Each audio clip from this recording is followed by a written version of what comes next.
ఇంకో పక్కన మీరు ఒకసారి ఆలోచిస్తే ఈ జిల్లాలో కొప్పర్తి, ఇక్కడే కడపలో 2,300 కోట్ల రూపాయలు కేంద్రం ఇచ్చారు.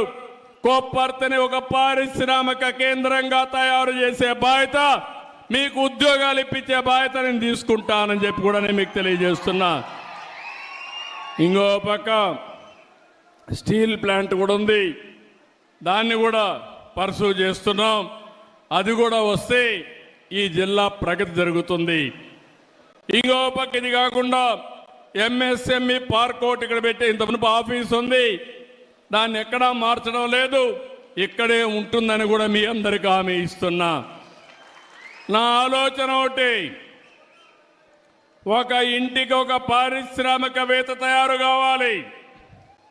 ఒకప్పుడు ఐటీ గురించి మాట్లాడా, ఇప్పుడు నేను మాట్లాడేది 1 ఫ్యామిలీ 1 ఆంట్రప్రెన్యూర్.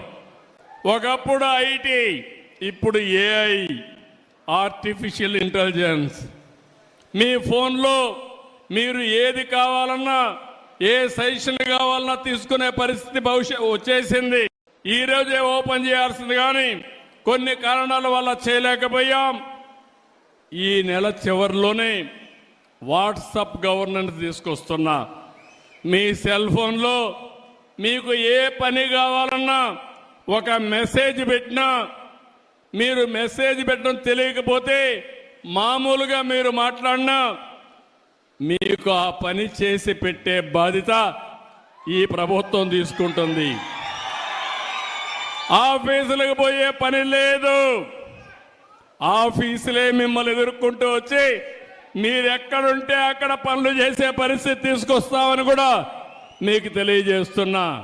ఇలాంటివి మీరు చూసినప్పుడు, ఇంకా కొన్ని విషయాలు వచ్చినప్పుడు, ఈ జిల్లాలో రోడ్డు వ్యవస్థ మీరు చూశారు, రాయలసీమలో ఎయిర్పోర్ట్లు చూశారు, ఇప్పుడే చూశారు మన ఎయిర్పోర్ట్ను కూడా 250 కోట్ల రూపాయలతో టర్మినల్ కూడా కడుతున్నారు. నేనే రన్వే కూడా ఇంప్రూవ్ చేయించాను, అప్పట్లో నేనే నైట్ ల్యాండింగ్ ఫెసిలిటీ పెట్టాను. 5 ఏళ్ళు ఒక్క ఫ్లైట్ రాలేదు, ఇప్పుడు ఫ్లైట్లు ప్రారంభమైనాయి. భవిష్యత్తులో కడప కేంద్రంగా అనేక నగరాలకు కనెక్టివిటీ వచ్చే పరిస్థితి వస్తుంది. ఎక్కడికి పోవాలన్నా మీరు వెళ్ళి పని చూసుకొని సాయంత్రం ఇంటికి వచ్చే పరిస్థితి వస్తుంది.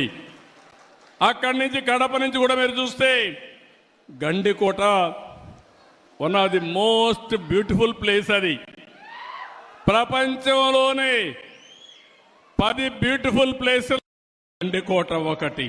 దీన్ని నేను అప్పుడు అభివృద్ధి చేయాలని ప్రయత్నం చేశాను. దీనివల్ల చాలామంది పర్యాటకులు వస్తారు, టూరిజం అభివృద్ధి అవుతుంది, ఉపాధి అవకాశాలు వస్తాయి, ఇలాంటి చాలా జరిగే పరిస్థితి వస్తుంది. ఇప్పుడు ఇంకో పక్కన ఆంధ్రప్రగతి గ్రామీణ బ్యాంక్ ఇలాంటివన్నీ కూడా ఇప్పుడే మీరు చూస్తే గండికోటకి కేంద్రం 80 కోట్ల రూపాయలు ఇచ్చారు. అక్కడ మంచి ఇన్ఫ్రాస్ట్రక్చర్ డెవలప్ చేస్తాం. ఇన్ఫ్రాస్ట్రక్చర్ డెవలప్ చేసి మంచి హోటల్స్ కూడా కట్టించి ఎవరైనా సరే టూరిస్టులు వస్తే దీన్ని ఒక హబ్గా తయారు చేసే బాధ్యత ఈ ప్రభుత్వం తీసుకుంటామని చెప్పి కూడా నేను మీకు తెలియజేస్తున్నాను. ఇప్పుడే మన ఎమ్మెల్యే గారు చెప్పారు, మాటలు చెప్పి 5 సంవత్సరాలు ఒక తట్ట మట్టి కూడా వేయలా.